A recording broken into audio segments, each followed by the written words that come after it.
Panelists will respond in their own capacity and will express their own personal views. Now I am delighted to introduce our chair for today's discussion, who will introduce then our panelists. Professor Davide Rodonio is co-director of the Executive Programs on Advocacy in International Affairs, and is also head of the Department of International History at the Graduate Institute in Geneva. He researches the history of philanthropic foundations, transnational public health experts, and the World Health Organization's development programs during the Cold War. Professor Rodonio, you have the floor. Good evening from the Graduate Institute here in Geneva. It is my great pleasure to introduce the three panelists tonight. I will start with Dina Jordan-Sullivan, who is an advocacy student of 2013. She's health advisor, global health advisor of the US mission in Geneva, and has been working for the US Department of State from 2014 to 2016. She's an experienced international advocate, negotiator, and communications and outreach professional with global and domestic experience in the private and public sector. With several years of experience, she's a recognized leader in global health diplomacy, international advocacy, partnership development, network building, relationship and project management, research and writing. Previous extensive work in documentary film production, and she has extensive knowledge in global health, bilateral and multilateral relations, and international organizations' policy-making processes. Then we have Abib Turki, who is from Tunisia and is an advocacy class 2013. He's an international trade and transport facilitator specialist with experience in management and development projects in Africa and the Middle East. He's a team leader with capabilities in improving productivity, and he has been a consultant for various UN agencies on trade and transport topics, as well as technical assistance projects. He's a globetrotter and has lived and worked in Tunisia, in Jordan, in Syria, in Switzerland, and he has been implementing several different development projects. He has an expertise combining advocacy, project management, and has a well-rounded knowledge in various topics, including Middle Eastern changing political and business environment, project management, and strategic planning. Last but not least, we have Dmitry Vishnyakov that has joined us from Moscow. He's an advocacy class 2012, and he currently works for Nike in Russia and is government relations and public affairs director. He manages government relations and public affairs for Nike in Russia and the Eurasian Economic Union. He's responsible for overall strategy of engagement with governments in the region, including parliaments, executive agencies, federal and regional authorities. And prior to this current appointment, he worked for Visa. And he led the company GR Strategy in Russia and the CIS over 7 years, shaping the industry regulation in many countries, including the EU. He has extensive professional experience working with federal and regional governments in Russia, the European Union, and the USA. He has also other activities, but the point that I would like to make to our audience tonight is that these three panelists have very different backgrounds, but somewhat there seems to be a common thread between their own specific professional trajectories. Now, let me tell you in very, very briefly how we're going to proceed. I'm going to ask our panelists the same question and three different questions, and I will ask them to give us short replies to each of these questions. So, Dina, I would like to start with you asking, what do you mean by advocacy, and why does it matter in your professional activity? Dina. Thank you very much, David, and thank you for the introduction. For me, advocacy means having a position that you want to advance in a particular arena. The arena could be a wide arena or a very narrow arena. And the importance of For me, one of the key elements in advocacy is deeply understanding your position, but also being able to map who you are trying to convince of what. I'll leave it at that for now. Happy to go into greater detail, but the simplest way to explain what I think of advocacy is you have a clear idea of what your position is, who your allies are in that position, and how you're going to advance it, and understanding the arena in which you're advancing it and who your audience is. Thank you very much. Habib, what about you? What do you mean by advocacy, and does it matter in your professional activity? You muted your, so yeah, start again, no problem. Thank you very much. Thank you very much, Davide. Hello, everybody. For me, advocacy is about defending a position, and it's about basically whenever you have two organizations or even two people or two entities, and if there is a transaction between those two entities, I guess there is room for advocacy. And advocacy is about strategizing that communication in order to defend a position or convince one of the two of a position. And for me personally, how it affects my work. Personally, my role is to convince governments to join UN conventions to facilitate trade and transport. So basically, I need to strategize our communications efforts, basically into a measurable framework or measurable actions. So whether we like it or not, we do advocacy, we do communication. But for me, the most important thing is to be conscious about what we are doing in order to control it. Thank you very much, Habib. And last but not least, Dimitri, what about you? Thank you. And first of all, welcome everyone. And I'm very happy to be part of this discussion.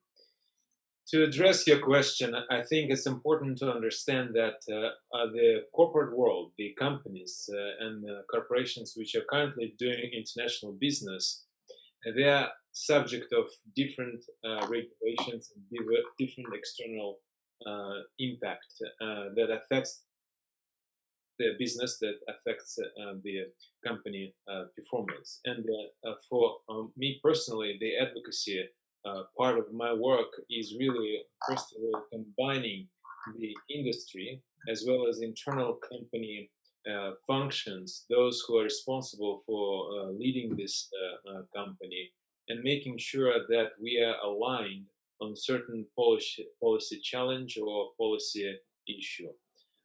And the advocacy starts in the company with convincing internal stakeholders, and then seeking alliances with colleagues outside of the company, meaning sometimes competition, sometimes business groups, associations, and government agencies. And then, of course, involving the international organizations and trying to build the dialogue with them on the issue which is important for individual company and then, for that sake, for the individual industry. So it's the foundation of any success in building the good relationship with the government and with the external world for any company. So that's in a nutshell what it means for me. What I do take away from your answers, and I go back to this common thread that seems important to me to underline at this stage, is that in a way or in another, you all mentioned the how important it is for all of you to be aware of the specific context and the broader context in which you operate. And Dina referred to awareness. Habib mentioned to be conscious, and you referred to internal stakeholders, external stakeholders, governments, and international organizations, which seems to me to point exactly in the same direction. And we can say this as one of the things that we might discuss later on in detail. A second question that I have for the three of you As you noticed, the title of the webinar mentions influence. To what extent advocacy can be useful and helps achieve specific objectives in your professional activity? And do you see instances in which advocacy can be harmful or have counterproductive, unintended consequences? Dina.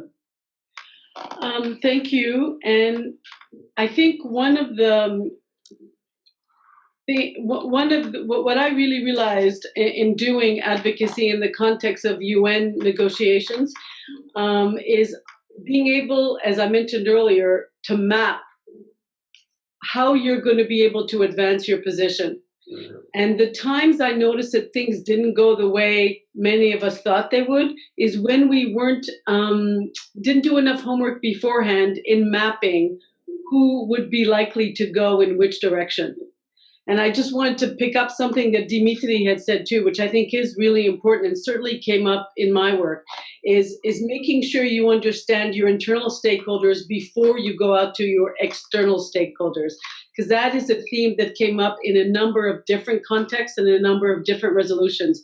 You needed to really make sure that you had a coherent and position internally before you even went outside. So just to answer your last question about how things could go wrong, it was in two ways. One is not doing enough. It's always about homework, whether or not you do the homework internally to ensure that you have a unified position, and also externally to make sure that you really understand who your stakeholders are and what their point of views are and where their boundaries lie.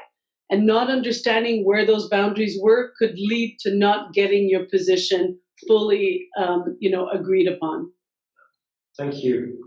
Habib, what about you? Yes, so basically, advocacy is a form of communication at the end of the day. And whether we like it or not, we do communication. We do communicate all the time. What we do sends a message, whether we like it or not. So if we do not control that, and if we fail to understand the prism through which our audience is looking at us, we may end up with unintended consequences or even counterproductive outcomes. So this is why strategizing, again, I know I'm insisting a bit on this word, is very important, and formulating a dedicated advocacy strategy is very important in order to at least control the desired outcome, or even to define the desired outcome.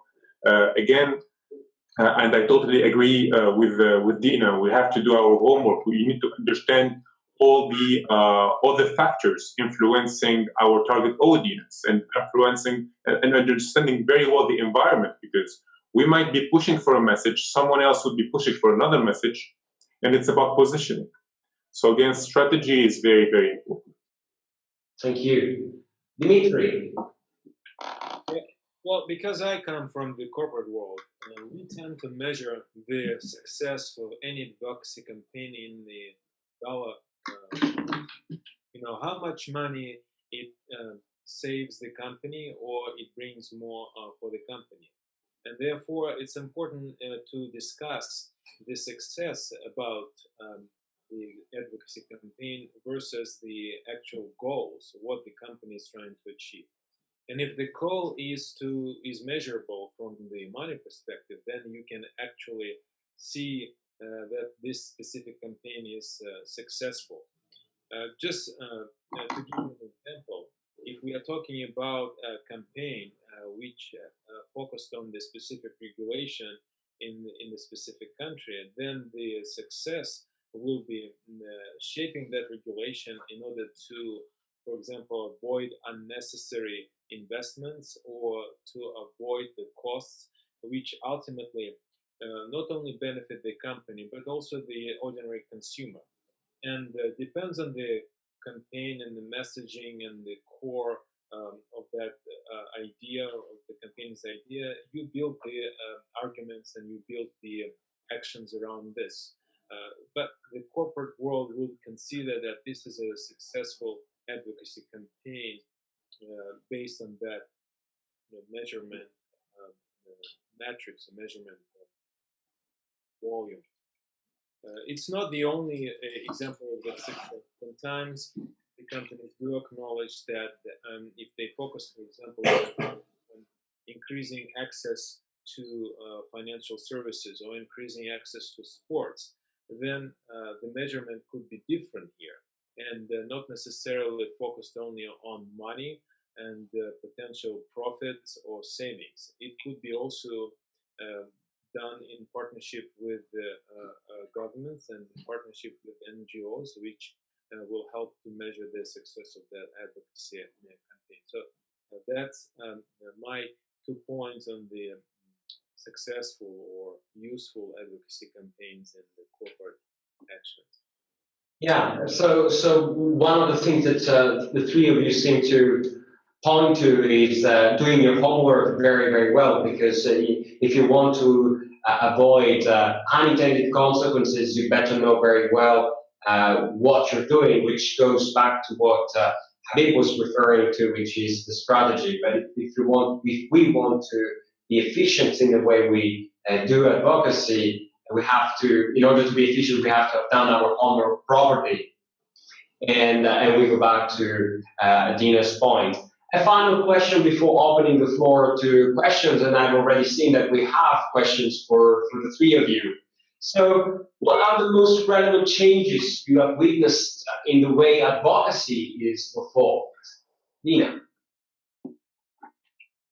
Social media, I mean, I'm living in Washington, D.C. right now, and I think many of you have heard what's been happening with the recent presidential elections, and things didn't turn out the way a lot of the traditional media thought that they would happen.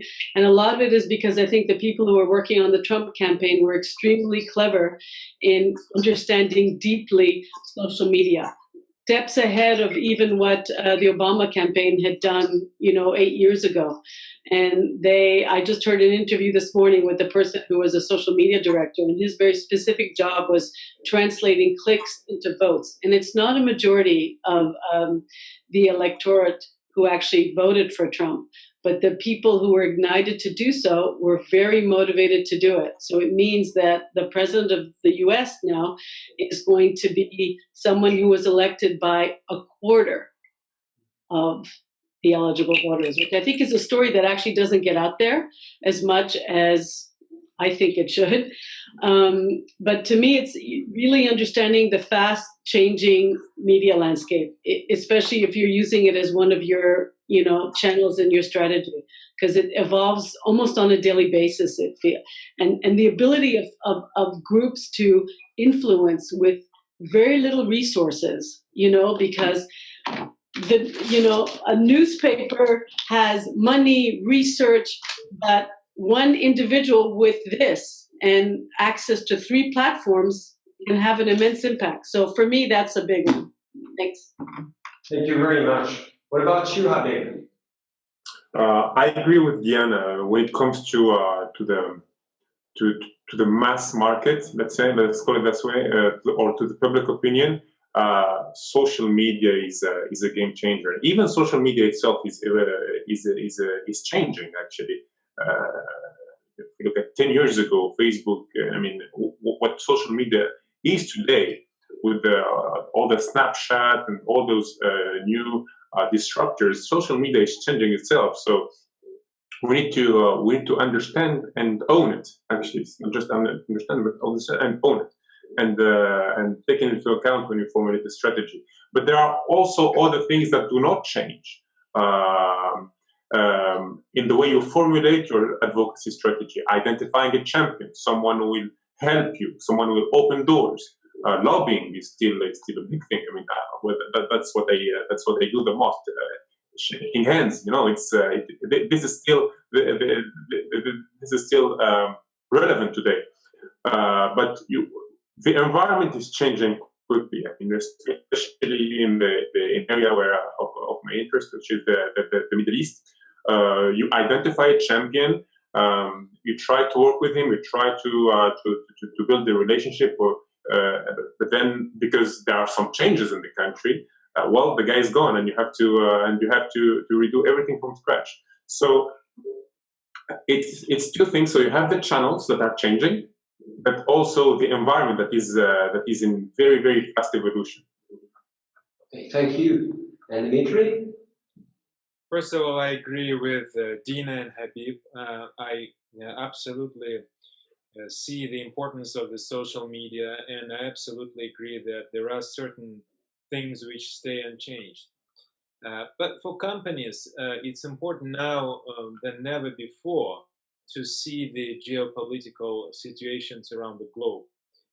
It's important now in many markets, especially developing markets, the growth markets, to identify yourself as a local player, or how local you can be, or as an international player, or as an American player, or as a European player.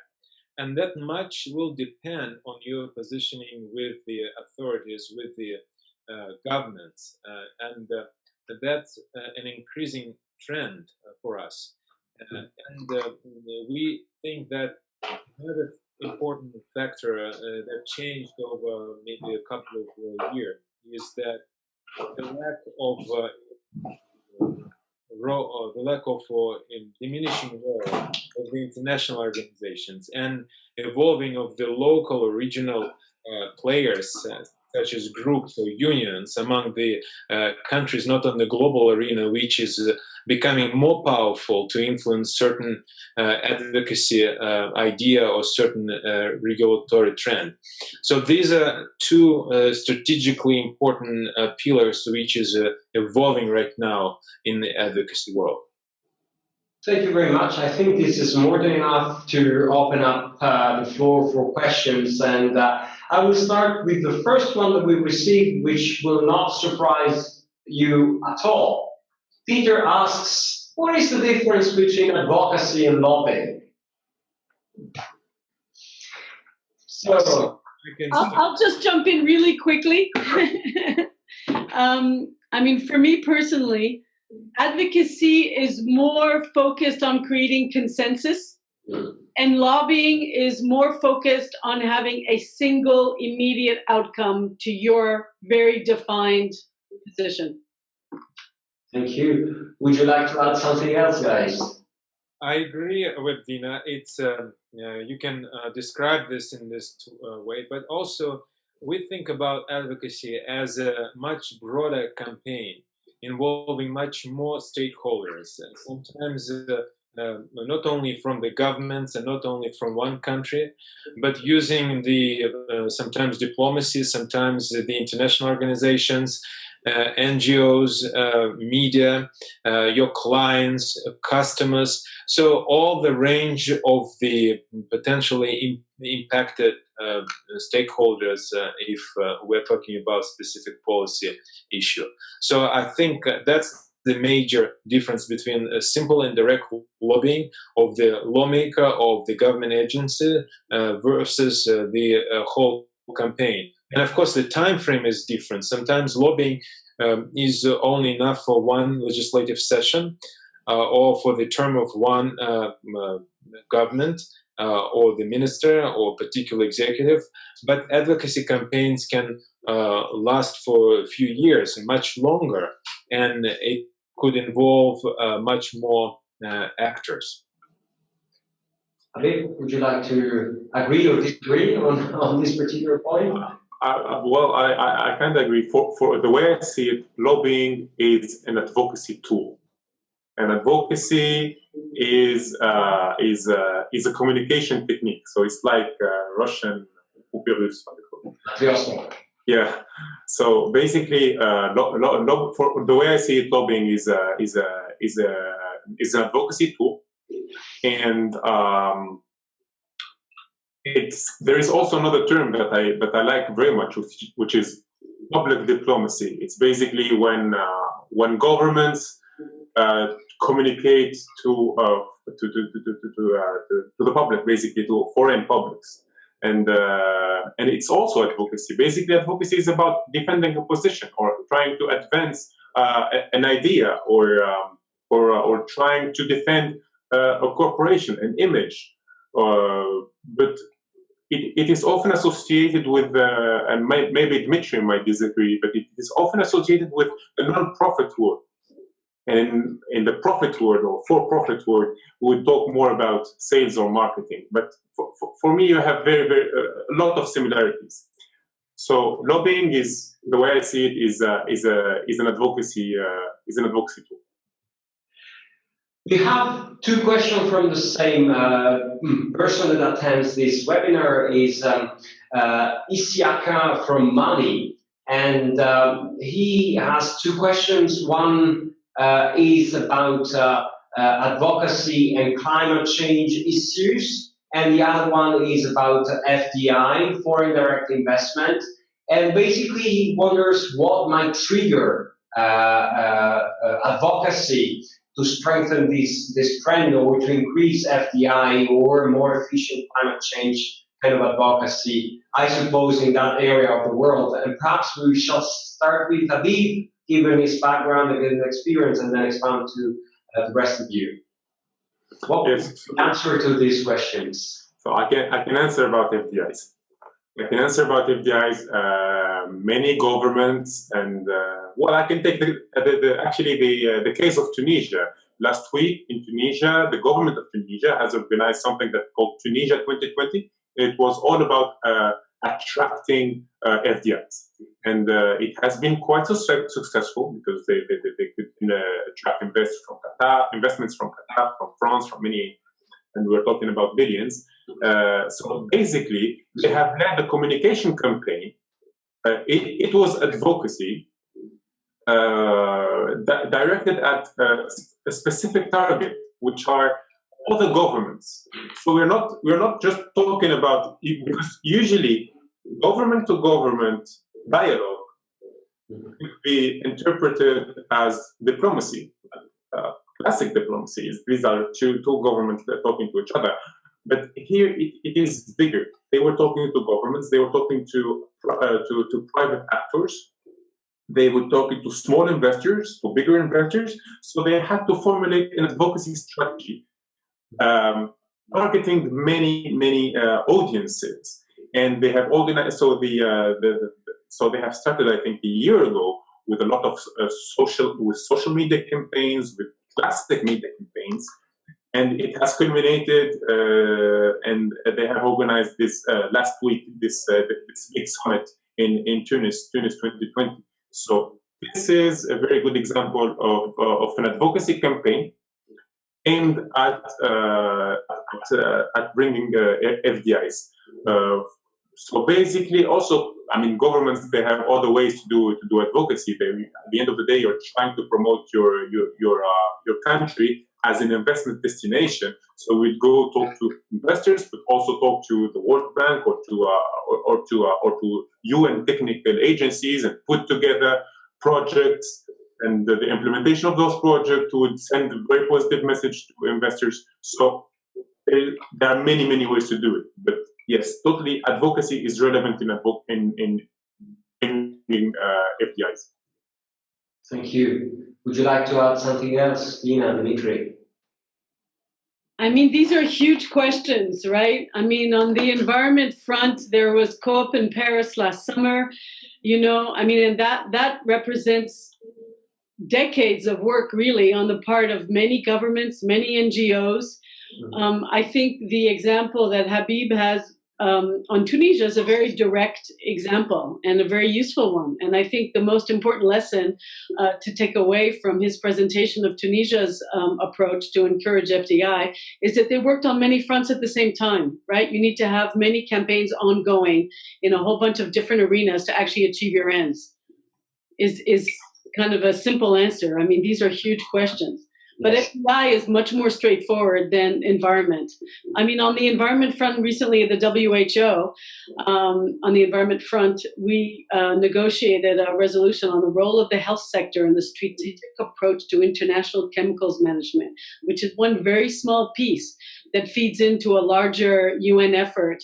So you have to kind of deconstruct what you're attempting to achieve and decide on a channel to pursue.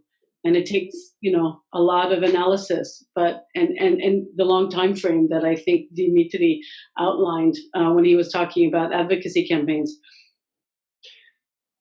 I have two questions which I think are extremely interesting and touch upon things that the three of you referred to. They come from the same person, Abbas Jobo. And the first question Abbas has is about the difference between advocacy in the private sphere and in the public sphere. Dimitri, maybe we'll start with you this time. Sure.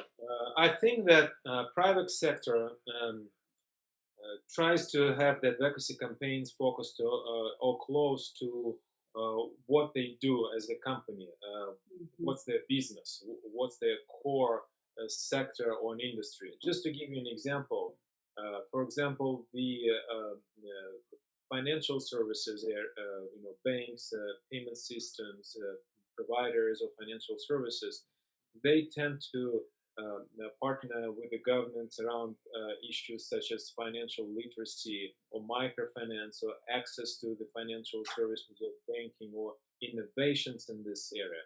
So that will define their advocacy sphere, because this is their core business, versus private, public sector, because they are driven by their problems, what they're trying to solve.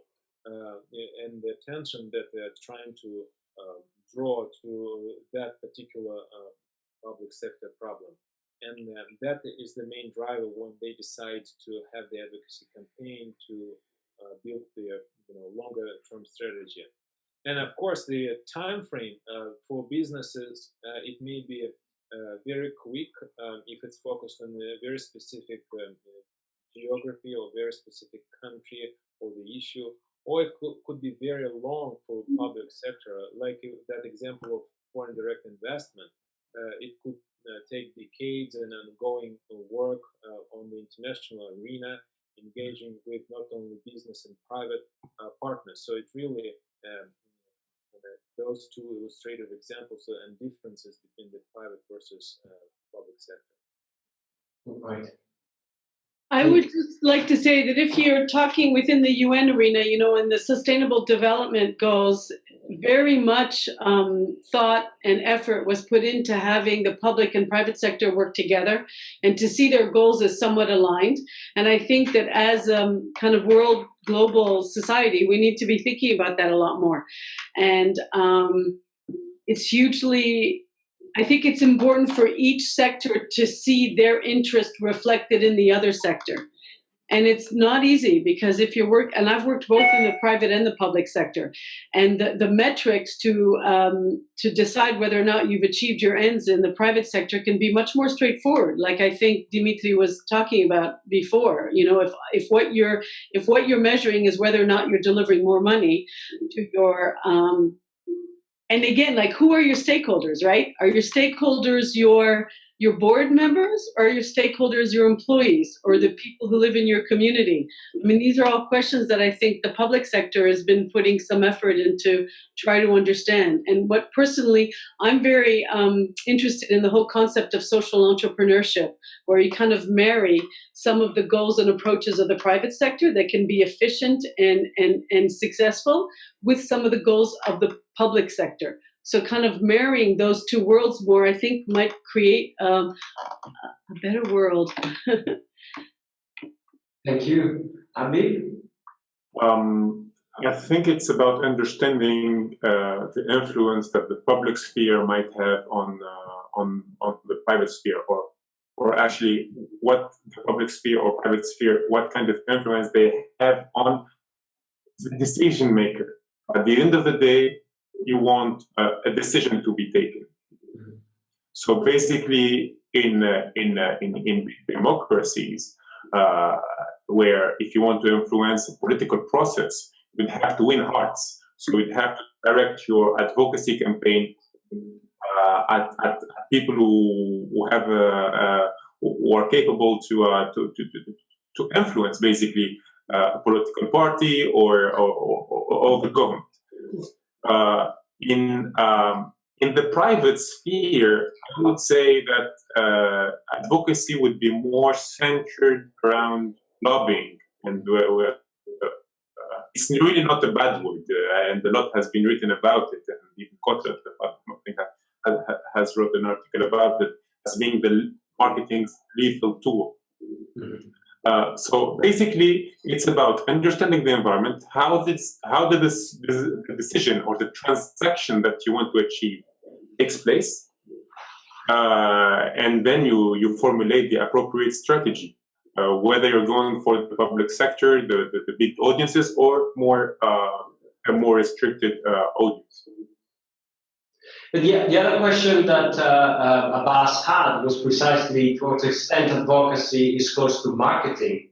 So Habib, you seem to, you're nodding, meaning that it's very close. Would this be the same kind of answer you would give, Dina, for instance? Well, I mean, as someone who's worked in television, I actually see a difference between the two. I mean, there are definitely similarities and overlap. But marketing is about bringing a thing to market, selling it, and making money.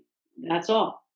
But there's a much wider way of looking at it, which is what I think I was trying to get at when I was talking about social entrepreneurship, is getting some of the approaches of the private sector world to be used in the public sector goal, like to be able to have a wider goal than just, individual financial gain. And somehow marrying the two, if that makes sense. It's not a totally fully thought out response, but clear enough. Marketing is very, it's very tricky because marketing is so much about psychology and understanding the human mind. And the human mind is not rational. As much as we'd like to think presenting humans with rational information, they will then make rational decisions. I think we're seeing again and again and again. There's an Italian and American in this here, so I think both of us can give testimony to the fact. And there's a whole arena of economics. It's about understanding the irrational. And one of the founders of marketing, I can't remember his name right now. I read his book a long time ago. He was a nephew of Freud, and he spent a lot of his time trying to understand how the mind works, and how to appeal to the irrational. Actually gets you what you want, but that's a very tricky, dark art, Absolutely. And military? And I would disagree to say that advocacy is marketing. I can admit that sometimes companies can market their reputation with the specific audiences using the advocacy campaigns, advocacy ideas. So that's one of the possibilities to find similarity between advocacy and marketing. But sometimes, and I see it very often, like big companies, especially those who are in the business affecting health of consumer, they try to use marketing as only one of the tools for advocacy campaigns, because the decision makers, those who work in the governments, in the agencies, they also consumers, and they see. It's not the paid advertising per se, but they could see how they, for example, the fast food chains start to market their products differently. And it's also affected not only the consumer and the way how the consumer buys their product, but also those who make the decisions about, sugary drinks, about other food which is usually sold in the fast food chains. So that only could be an element, this marketing, in the overall bigger advocacy campaigns. Okay. We have plenty of questions that have to do with social media. Yes, Habib, sorry. No, it's fine. Allow me to disagree with Mitri and Dina. I mean, what's marketing at the end of the day? It is about studying the market or studying the demand or studying your target, formulating a product or service, an offer, and then pushing it or selling it to that target. Okay, so basically, marketing is not just for profit, it's also non-profit. You have political marketing, you have even churches that are doing reach out and they're doing marketing. You're talking about religious marketing. So basically, every entity, wherever you have two entities, like an entity and it's public, there is room for marketing. As I said earlier, the way I see advocacy is a way to do communication. So in, say, if you are Coca-Cola, you would have a marketing strategy to sell more Coca-Cola bottles, but also you need advocacy to do PR or to defend the image of the corporation. I mean, at least this is how some private sector companies are doing it. This is how they are defending it. So marketing would deal more about sales, but advocacy would be more about defending the image of the corporation and PR and CSR and so on. So in my opinion, advocacy comes from comes from marketing or has its place in an overall marketing strategy. Okay, we have a lot of questions and we have only 5 minutes left. Trying to put them together. So as I was saying before, we've got 5 minutes. Sorry, we've got a lot of questions on social media. And one of the points that Fatoumata is making is whether or not traditional media for advocacy are out of the game. Another issue is whether social media have any kind of impact on authoritarian regime, since we have seen that they do have a lot of impact or can have a lot of important impact on democratic regimes. And then there was a final question that is also related to the same issue, which is how can advocacy help in overcoming territorialism and bringing, issues that are a problem for a specific country into a broader context. It's an awful lot of stuff, but I will ask you to give a short answer if possible. Habib, shall we start with you? Okay.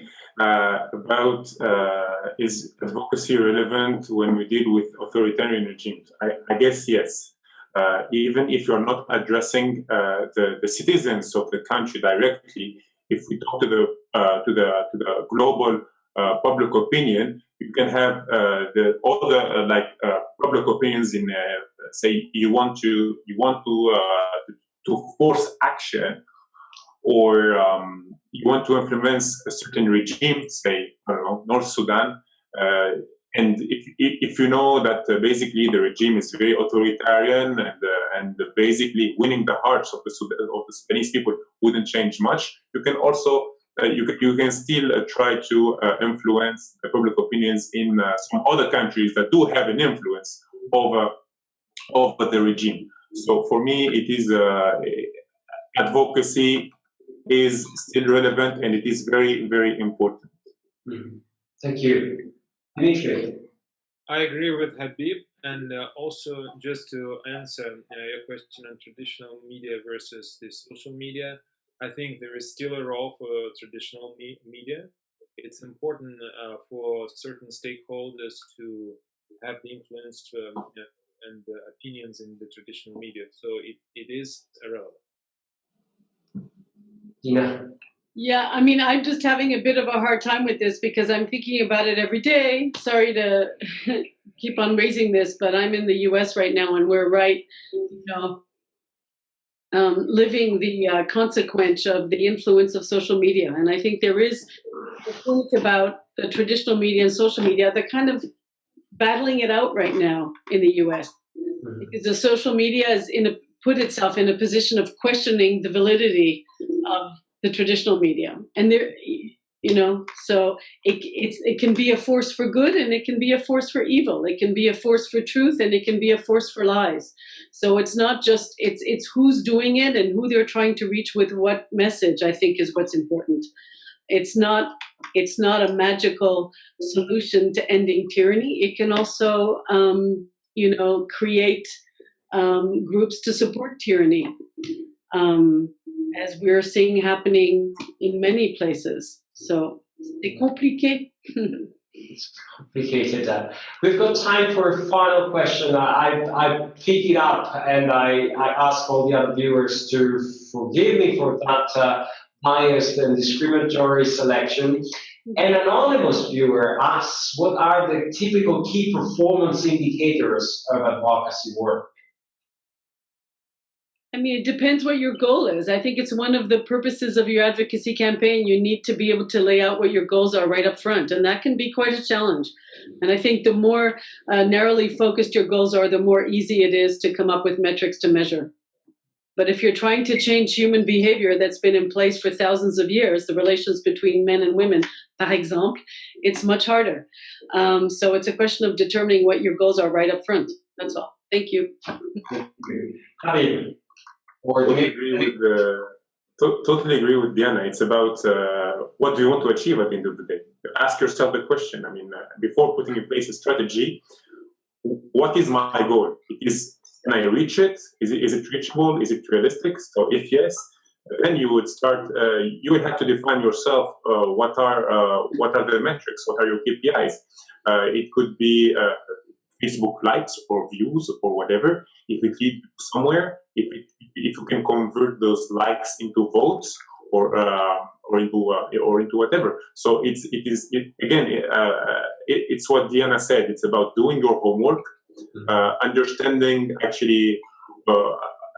the environment, and at the end of the day, you decide. This is how I do advocacy. I mean, personally, I would start with the end. I would start with the final outcome, what I want to achieve at the end of the day, and then I would go back and put up metrics that can reach that goal. Okay. There is no one size fits all KPI, Yeah, got it. My comments will be that, of course, it's important to define the goal of the campaign, but also business looks at the money side of this. So what are the costs around the advocacy campaign? What's the timeline? And then ultimately, you have to answer the question about what will be the impact for your business. How much more sales or revenue it's going to bring you, or on the contrary, how much savings it will bring your business, or bring more consumers, maybe not immediately, but also in the long run. So these are more pragmatic KPIs for advocacy campaigns. Okay, well, I think time is up. Let me thank you, first of all, the three of you, Dina, Dimitri, and Habib, for your time and sharing your experience with our viewers. Let me thank Mark and Guillemette. And last but not least, I would like to thank the several viewers and for their questions and for staying with us for all this time. Thank you very much, and hope to see you all in Geneva. And I promise that many of these several layers of complexities are addressed in the certificate that we do teach here at the Graduate Institute, and we certainly force our students to do the kind of homework that you referred to so many times in your presentation. This is all from us. Thank you very much, and hope to see you very soon. All the best. Thank you. Bye. Bye. Bye-bye. Bye, everyone. Bye.